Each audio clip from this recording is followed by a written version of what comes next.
கேப்டனுடைய ரசிகர்களுக்கும் சரி, கேப்டனுடைய நல விரும்பிகளுக்கும் சரி, ஒரு புது ரத்தத்தை பாய்ச்சுவது போன்றும் புது சக்தியை பாய்ச்சுவது போன்றும் ஒரு அப்டேட் வந்திருக்கிறது.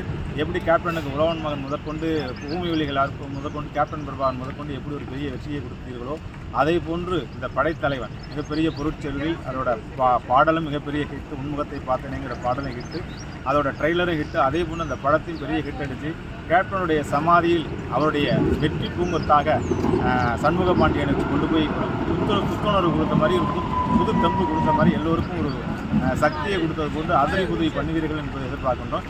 நண்பர்களே, நாம் தொடர்ந்து இந்தியாவில் பார்த்துருக்கோம், தமிழ்நாட்டில் பார்த்துருக்கோம். கேப்டனுக்கு பெரிய விஷயம் நம்ம பொதுவாக ஸ்ரீலங்கன் தமிழன்ஸ் தான் கேப்டனை புதுசாக ரசிக்கிறாங்க அப்படின்னு பார்க்குறோம். பெரிய ஆச்சரியமான விஷயம்.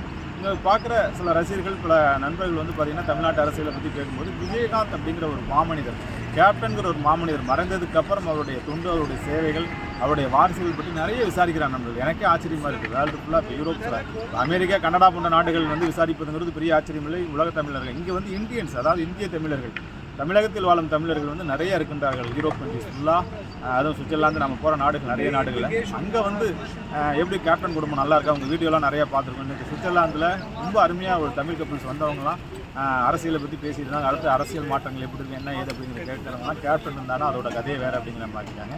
ஆகவே கேப்டனுடைய ரசிகர்களுக்கும் உலகமெல்லாம் வாழும் தமிழர்கள் எல்லாருக்குமே ஒரு புத்துணர்வையும் புது சந்தோஷத்தையும் கொடுத்த மாதிரி மே 23 படத்தலைவன் ரிலீஸ் ஆகின்றது. அந்த படத்தை மிகப்பெரும் வெற்றியாக்கி அவருடைய சமாதியில் கொண்டு போய் மாபெரும் வெற்றி பொக்கிஷமாக வைக்க வேண்டும் என்பதை நான் இந்த யூரோப் கண்ட்ரியிலிருந்து உங்களுக்கு கேட்டுக்கொள்கிறேன்.